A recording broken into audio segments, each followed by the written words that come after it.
வாங்க இன்றைக்கி நாட்டுக்கோழி குழம்பு மிளகு போட்டு நல்ல காரமாக டேஸ்டியாக செய்ய போகிறோம்.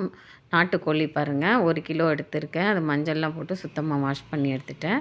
இஞ்சி பூண்டு வந்து பெரிய பூண்டு ஒன்று உரிச்சிருக்கேன். பெரிய இஞ்சி சைஸ் வந்து ஒரு ½ விரல் சைஸ் அளவுக்கு எடுத்து கட் பண்ணி சுத்தம் பண்ணி வச்சுருக்கேன். 1 ஸ்பூன் சோம்பு, 1 ஸ்பூன் மிளகு, 1 ஸ்பூன் சீரகம் ஃபுல்லாக எடுத்து மிக்ஸி கப்பில் போட்டு நல்லா ஃபைன் ஷார்ப்பாக நல்லா நைஸாக அரைச்சி எடுத்துகிட்டு வந்துடுறேன்.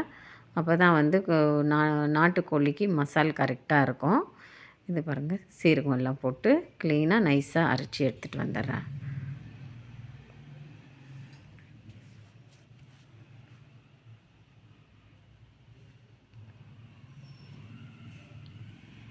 அடுப்பில் வந்து குக்கர் வச்சுருக்கேன். இன்றைக்கி குக்கரில் தான் நம்ம செய்ய போகிறோம்.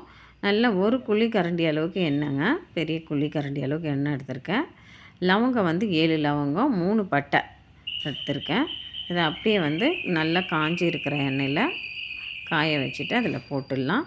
நல்லா 2 வெங்காயம் பொடியாக நறுக்குனது, அதை நல்லா நைஸாக கட் பண்ணி எடுத்து எண்ணெயில் அப்படியே போட்டு நல்லா வதக்கிக்கலாம்.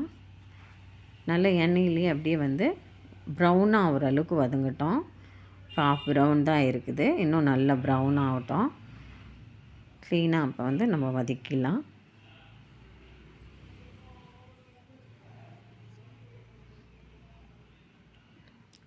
நல்லா வதங்குறச்சு கொஞ்சம் நல்லா கருவேப்பிலை, கொத்தமல்லி 2 போட்டுக்கு நல்லா எண்ணெயில் வதக்கலாம். நம்ம நல்லா அரைச்சி வச்சுருக்கோம் இல்லைங்களா இஞ்சி பூண்டு பேஸ்ட்டு, அதை அப்படியே எண்ணெயில் போட்டு நல்லா வதக்கி எடுத்துடுவோம். நல்லா மசால் வாசனை, பச்சை வாசனை போக நல்லா வதக்கி எடுத்துக்கலாம். பாருங்கள், நல்லா பச்சை வாசனைலாம் போயிடுச்சு. இப்போ நம்ம வாஷ் பண்ணி வச்சுருக்க சிக்கனை அதில் எண்ணெயில் போட்டுடுவோம்.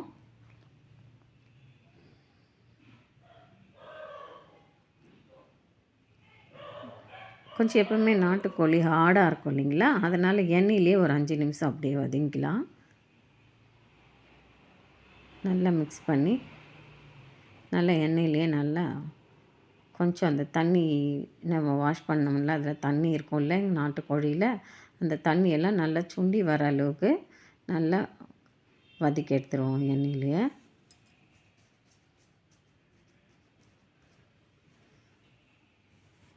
அந்த தண்ணியெல்லாம் நல்லா எண்ணெயிலே அப்படியே கரெக்டாக வந்து வதங்கின அளவுக்கு நல்லா கொஞ்சம் ஹார்டாக இருக்கிறது எண்ணெயில் வதங்கினா சாஃப்டாகும்.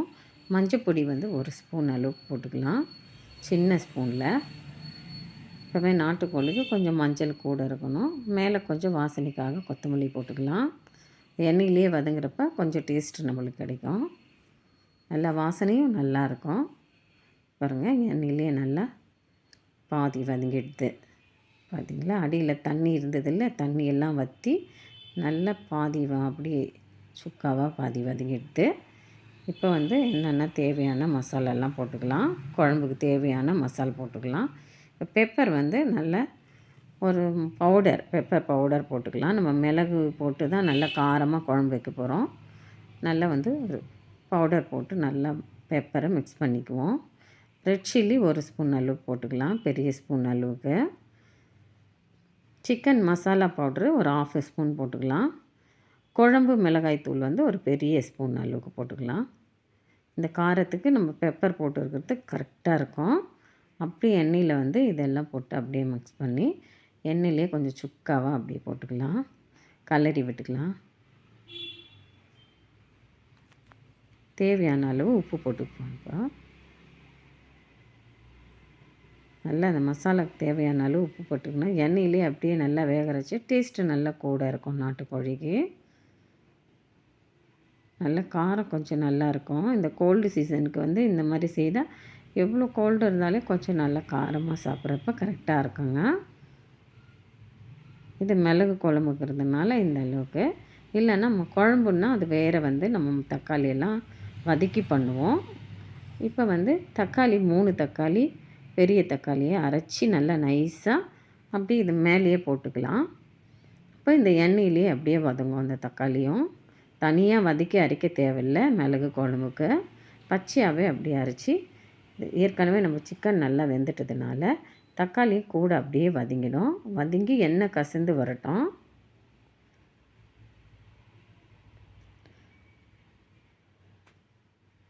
இப்போ இந்த மிக்சியில் இருக்கிற மசாலாலாம் நல்லா வாஷ் பண்ணி 2 டம்ளர் அளவுக்கு இது மேலே அப்படியே போட்டு பாருங்கள். நல்லா கசந்து தக்காளி எல்லாம் வதங்கி அப்படியே வந்துடுது.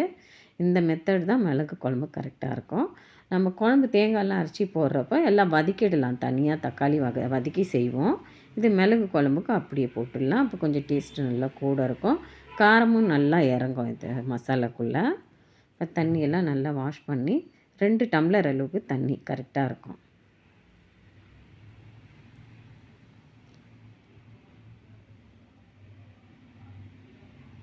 நல்லா மிக்ஸ் பண்ணி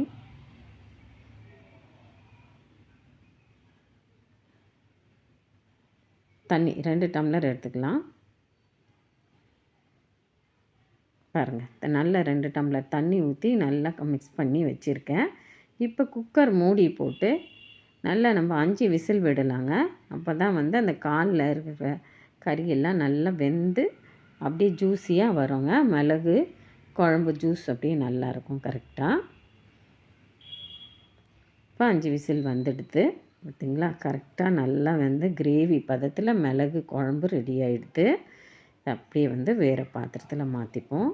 இந்த மிளகு குழம்பு வந்து சாதத்துக்கு, இட்லி, தோசைக்கு, சப்பாத்திக்கு எல்லாத்துக்கும் சாப்பிட்லாம். அவ்வளோ டேஸ்ட்டாகவும் இருக்கும், காரமாகவும் இருக்கும், ஹெல்த்தியாகவும் இருக்கும். அப்படியே வேறு பவுலில் மாற்றிடுவோம்.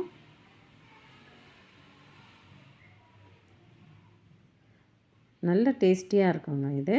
குழம்பு இல்லாமல் தேங்காய் எல்லாம் போடாமல் வெறும் மிளகு மசால் மட்டும் போட்டு கிரேவிங்க இது. நம்ம காரமாக வந்து கோல்டு பிடிச்சிருந்தா இந்த மாதிரி செய்து சாப்பிட்டாலையும் ரொம்ப நல்லா இருக்குங்க. ஹெல்த்தியாக டேஸ்டியான நாட்டுக்கோழி மிளகு குழம்பு ரெடி ஆகிடுதுங்க. இந்த வீடியோ பிடிச்சிருந்தா லைக் பண்ணுங்கள், ஷேர் பண்ணுங்கள். விசேஷம் வெள்ளூர் வீலாக் சேனலுக்கு சப்ஸ்கிரைப் பண்ணுங்கள். மறக்காமல் பெல் ஐக்கானை கிளிக் பண்ணுங்கள்.